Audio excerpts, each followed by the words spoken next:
오늘은 이제 토요일, 내일은 일요일, 모레는 공휴일. 연휴네요, 연휴. 오늘부터 3일 동안 연휴입니다, 연휴. 뭐, 저랑은 아무 관계가 없어요. 이렇게. 저는 매일매일 연휴예요. 매일이 그냥 연휴, 매일이 할리데이, 그냥 휴일이에요, 휴일.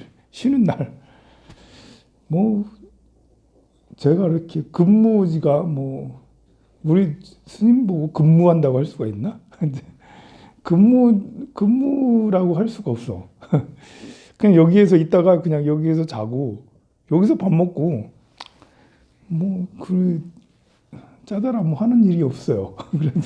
그래서 매일매일 휴일이에요. 이제 여러분들께서 연휴 동안에 뭔가 의미 있는 일을 하는 것이 저는 좋다고 생각을 해요. 뭐 이렇게 세상 너무 빨리 돌아가서 쉬는 것도 필요하겠지만, 그래도 이상하게 우리는 쉬면 쉰 것 같지가 않아요. 그래서 월요병이 막 터지고 막 그러죠. 쉬는 날 뭔가가 다른 걸로 뭔가 열중을 하면 그게 쉬는 게 되더라고요. 그러니까 쉬는 날에 가만히 있으면 더 늘어지고, 쉬는 날 회사 일을 가지고 와서 일하라는 건 아니에요. 회사 여러분들이 주 업무 말고 다른 것에 집중을 해보는 것이 자기 삶의 만족도를 위해서, 자기 자신을 또 위해서 굉장히 좋다라는 거예요.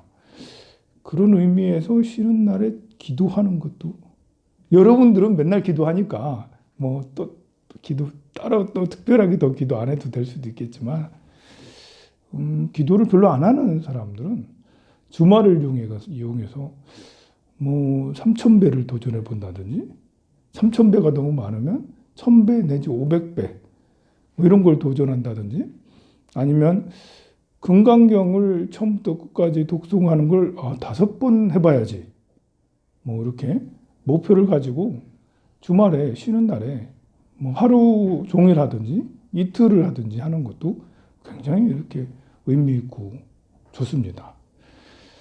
아니면 이제 이렇게 지리산 천왕봉에 갔다 와야지 이러면서 1박 2일 산장 예약해놓고 거기서 산장에서 하룻밤 자면서 1박 2일 해야지 뭐 이런 것도 굉장히 이렇게 좋죠.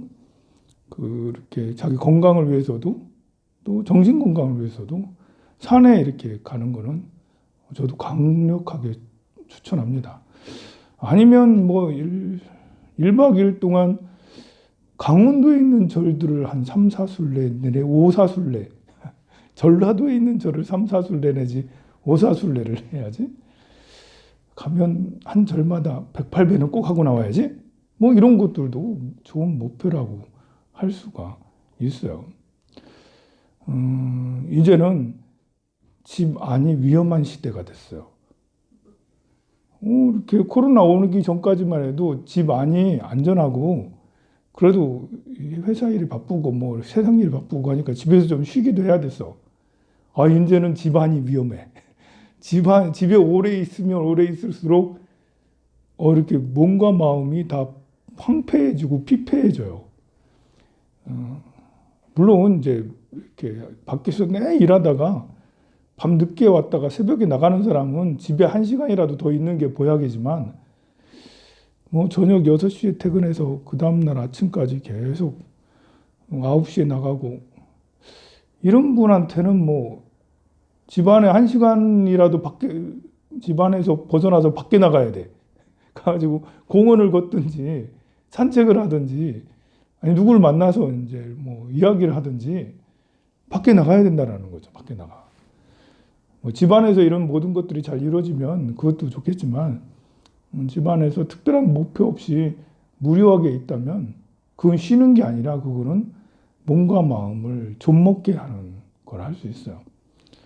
그리고 아무리 밖에 일을 많이 한다 하더라도 한 사람이 20년, 30년 같은 일을, 앞으로도 20년, 30년을 같은 일을 계속 할 거라면 아무리 바빠도 다른 거에 도전해 봐야 될 필요가 있어요. 기도에 도전한다든지 산행에 도전한다든지, 아니면 히팅 센터라도 끊어가지고 뭐 운동을 한다든지 그 집 밖에서 나가가지고 새로운 것들에 도전을 해야 된다는 거죠. 그래야지 고인물에서 벗어나서 고인물은 썼기 때문에 그렇죠. 이렇게 우리나라 대한민국은 천혜 자연 요건일까 아닐까? 뭐 우리가 이제 어렸을 때 배울 때는 우리나라 봄, 여름, 가을, 겨울에서 천혜의 자연이다. 뭐 아름다운 금수강산 뭐 이렇게 했는데 막상 금강산은 북한한테 뺏겨가지고 뭐 이제 정말 금수강산일까? 금수강산은 맞아요. 그런데 우리나라는 석유가 안 나잖아. 그 다음부터는 이제 뭔가 이제 석유도 안 나고 여름엔 또 해외에 안 나갈 때는 우리나라 여름이 그렇게 더운 줄 몰랐다니까. 해외에 나가 보니까 야 사시사철 봄인데도 있더라 세상에. 해외에 안 나갈 때는 우리나라 겨울이 이렇게 추운 줄 몰랐다니까요. 유럽보다도 우리나라가 더 추워 세상에. 여름에 너무 덥고 겨울에 너무 춥고 태풍은 여름에만 부는 줄 알았더니 겨울에도 계속 태풍이 종종 자주 불어. 바람도 세고. 이거는 꼭 천혜의 자연 환경이 아니네. 기름도 안 나지. 뭐 자원이라는 게 없어. 무슨 뭘 이렇게 뭐 코발트, 니켈, 뭐 구리 이런 거 안 나. 그런 거라도 많이 나고 하면 그래도 그러면 좋은데 그런 것도 없어. 이거 자연 환경이 별로 안 좋네. 라는데 뭐 이렇게 땅의 가치나 아니면 사람의 가치나 이런 거 언젠가 변하기 마련이에요. 사우디아라비아의 사막이 어떻게 그렇게 될 줄 어떻게 알았어요. 거기서 사는 사람 너무 신기해. 지금에야 살고 싶은 나라. 지금은 살고 싶은 나라. 나 태어날 때 사우디 왕세자 그 아들로 태어나면 참 좋았을 텐데요. 그죠? 아니, 사우디 왕세자의 아들이 아니더라도 사우디 주민으로 태어나는 것도 나쁘지 않아요. 사우디 주민으로 태어나면 그냥 다 부자로 태어나. 그래가지고 나라에서 다 해줘. 공부한다면 뭐 돈 줘가면서 공부시켜요. 공부를 잘 안 하려고 하잖아요. 지금도 그러고 있어요. 그런 거에 비하면 우리나라는 참 힘들다. 이제. 근데 그 사우디라는 그런 나라들도 옛날에는 정말 그 사막에서 모래바람 맞으면서 서로 칼싸움 이렇게 해가지고 겨우 뭐 약탈해 먹고 뭐 이렇게 참 어렵고 그러죠. 지금 마치 티벳처럼 티벳은 정말 답이 없어요. 너무 이렇게 그 불모지야 불모지. 가봐도 이거 희망이 별로 없어요. 그런데 그건 뭐 언젠가는 티베트도 이렇게 부상이 돼서 부자 지역이 될 수도 있겠죠. 우리나라는 뭐 그런 데보다는 조건이 좋아요. 그런데 이제 우리나라에 이건 좋은 일일까 나쁜 일까는 모르겠는데 뭐 희망이 뭐 우리 부산 뭐 울산 지역에도 희망이 있을 수 있다. 지구 온난화의 수혜 지역이다. 지구 온난화되면 물에 잠길 것 같은데 아무래도 울산 부산 잠길 것 같은데 어쨌든 잠기지 않는다면 지구 온난화의 수혜 지역이 될 수도 있어요. 왜냐하면 이제 이렇게 이 배로 물동량이라는 게 육지로도 많이 이동하지만 더 많은 양은 배로 이동을 많이 하거든요. 지금 유럽하고 아시아를 잇는 게 싱가포르를 이렇게 해가지고 수에즈운하, 이집트 해가지고 수에즈운하로 유럽의 배가 다 그쪽으로 가거든요. 그러니까 싱가포르 조그만한 그 나라 같은 나라가 그냥 이렇게 부산 같은 조그만한 도시인데 이 도시가 세계에서 아주 강력한 중요한 나라가 된 것도 지정학적인 위치 때문에 그런 거죠. 아시아에 있는 배들이 모두 다 싱가포르를 이렇게 지나가지고 미얀마를 이렇게 해가지고 그 수에즈 운하를 타고 이렇게 간다는 거예요. 그러니 옛날부터 그러니까 해상무역이 이렇게 발달하면서부터 싱가포르는 아주 굉장히 중요한 요충지로서 발전을 했어요. 14세기, 15세기 이런 때도 싱가포르는 아주 중요한 요충지가 됐고요. 싱가포르 도시의 역사는 사실은 굉장히 깊어요. 오래됐어요. 왜냐하면 그 일대에서도 거기가 중요한 그 지정학적 중요한 위치를 차지하고 있으니까요. 그래서 그 작은 땅을 가지고도 뭐 이렇게 아시아의 금융 중심지라고 할 만큼 거기에 많은 R&D 뭐 센터들도 많고요. 각국에서 다 거기에 들어가서 경제 활동을 하고 있어요. 우리나라가 싱가포르의 위치까지는 아니더라도 북극의 얼음이 녹으면 북극 항로가 개척이 되면 이 부산항 이쪽도 전망이 좋다. 야, 북극 항로가 개척이 되면 좋은 게 아닌데요, 그죠? 북극의 얼음이 녹으면 지금도 한여름에는 좀 얼음이 여기 녹고 그래서 조금씩 가능하기도 해요. 근데 조금 더 녹으면 그러면 정말로 북극 항로가 열리게 되는 거죠. 북극 항로를 열 때 쇠빙선이라고 앞에 이제 쭉 갈 때 그 얼음을 다 이제 깨고 먼저 가고 그 뒤에 배가 따라가고 하는 그런 식으로 하고 있는데요. 또 쇠빙선을 잘 만드는 거는 우리나라가 제일 잘 만들어. 세계에서 제일 잘 만들어요, 쇠빙선을. 얼음 깨고 가는 그런 배 말하는 거예요. 그 쇠빙선 주문도 더 많아지겠죠? 북극 항로가 열리면. 그렇게 쇠빙선을 앞세우고 가도 그쪽이 더 가깝다라는 거예요. 유럽에서 북극 항로를 해가지고 하여간에 이제 러시아 블라디보스토크 저기 해가지고 이제 우리 대한해협으로 그 부산항이 이제 그 부상이 될 수도 있다라는 거죠. 정말 그렇게 되면 안 되겠죠. 북극 얼음이 녹으면 안 돼. 근데 얼음이 녹아야 돼. 얼음이 녹으면 안 돼. 얼음이 녹아야 돼. 이거 어떻게 돼요? 이거 참 얼음이 녹으라고 기도할 수도 없고. 아니 또 부산을 생각하면 이 꼽살이 껴있는 옆에 울산은 또 수해가 되지 않겠어요? 그래서 그 얼음이 녹아라 하려고 했더니 그렇게 땅 지구가 또 난리가 나고 이게 참 그렇습니다. 이렇게 어쨌든 세상은 항상 이렇게 변해간다라고 할 수 있어요. 뭐 이렇게 동경으로 돌아가서 갈 수도 있겠지만 그래도 부산항이 제일 나을 수도 있겠죠. 중국은 뭐 이렇게 우리 이쪽으로 이렇게 하는 것이 더 낫죠. 중국에서도 북극 항로가 열려서 대한해협을 통해서 중국으로 가는 게 그래서 그런 논의도 있었어요. 우리 그 인천 그쪽에서 백령도를 해가지고 저 산동방도까지 해저 터널 만들자. 좋긴 좋겠어요, 그죠? 우리는 지금 이제 북한 때문에 섬나라가 됐잖아요. 비극적인 섬나라가 아닌데 섬나라가 된 비극적인 나라 우리 대한민국이에요. 북한 때문에 섬나라가 됐어요, 그냥 우리 남한은. 근데 해저 터널을 이렇게 화물도 할 수 있는 해저 터널을 또 뚫으면 꽤 멀어요, 거기가. 백령도부터 해가지고 그 산둥반도가 엄청 멀잖아요. 그래도 뭐 이렇게 우리나라가 또 그런 건 또 잘하잖아.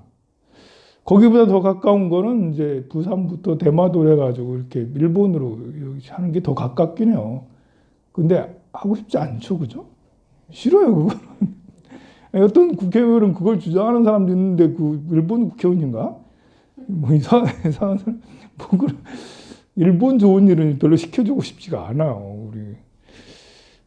그렇게 일본하고 우리나라랑 이렇게 뚫었을 때 경제 효과가 우리나라에도 상승 효과가 분명히 있겠죠. 근데 우리나라의 상승 효과보다는 일본이 잘 되는 게 싫어, 그냥. 우리 안 돼도 돼. 그래. 일본 잘 되는 거는 못 봐. 뭐 이런, 논의는 안 했으면 좋겠다. 그냥 감정적으로 보면. 근데 우리가 이제 돈밖에 모른다 이러면, 그러면 뭐 과거 이런 것들을 청산하고 한번 해봐? 라고 할 수 있는데, 그래도 너무해, 그거는. 그런 것처럼, 뭐, 산둥반도랑 있는 것은 너무, 이렇게 너무 길어, 사실은요. 쉽지가 않을 텐데요.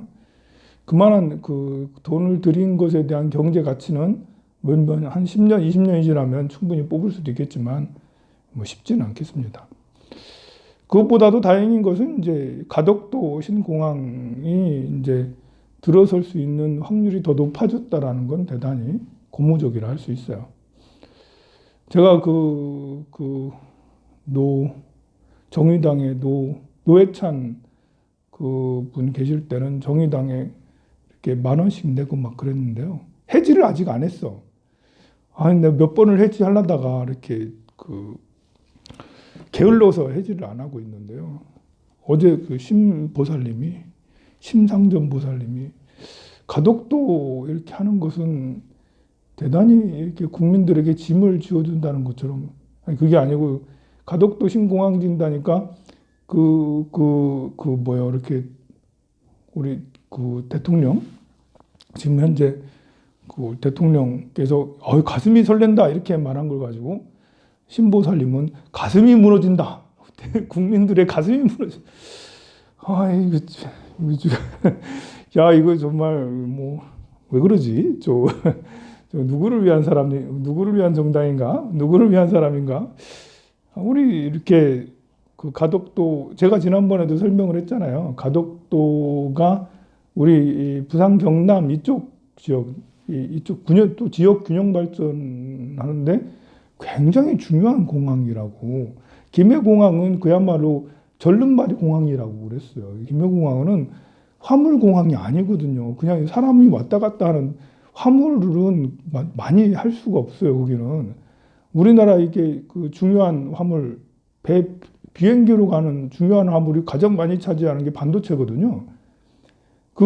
아시아나 이렇게 할 때, 지금이야 대한항공 이렇게 하지만 그전에 이런 말도 있어요. 하이닉스가 살아, 이런 말도 있었거든요.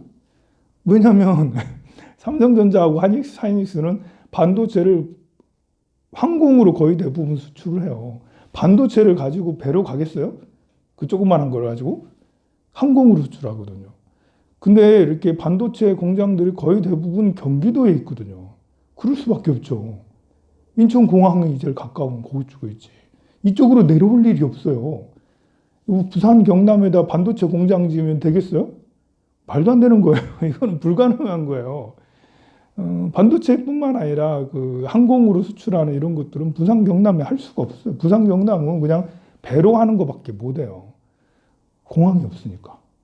김해공항은 그런 역할을 제대로 못 해요. 수행을 못 해요. 좀 작고 그렇게 하지 못해요. 자, 그러면 당연히 신공항을 지어야 되는데 왜 아직도 안 지었냐? 그거는 국회의원들이 멍청해서 그런 거예요. 이거는 아직도 안 지은 거는 우리가 시장을 잘못 뽑은 거예요. 부산시장, 울산시장을, 경남도지사를 잘못 뽑은 거예요.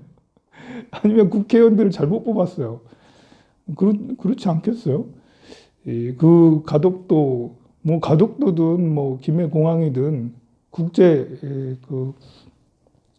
물류를 할 수 있는 그런 공항이 된다면 어디든 환영해요. 가까우면. 저는 김해가 더 가깝죠. 울산에서는. 가만히 생각하면 김해가 더 가깝잖아. 30분 더 가야 돼. 가덕도까지 가려면. 저도 이렇게 김해공항 쓰고 김해공항이 되고 싶어요. 그런데 이렇게 위치상 불가능하다니까. 가덕도든 아니면 더 먼 데든 밀양은 더더욱도 할 수가 없는 거고요. 그러니까 이 밀양은 아예 처음부터 시도를 하지 말았어야 될 지역인 거예요. 왜냐하면 거기 밀양에는 지을 만한 데가 없기 때문에 그래요.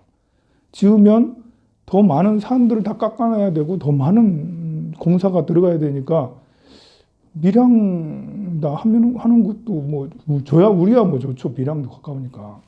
그런데 불가능한 거를 제시를 해놓고 밀양 할래, 김해 할래, 가덕도 할래 이렇게 되면 이거는 그것 때문에 지금 20년 동안 못했잖아요.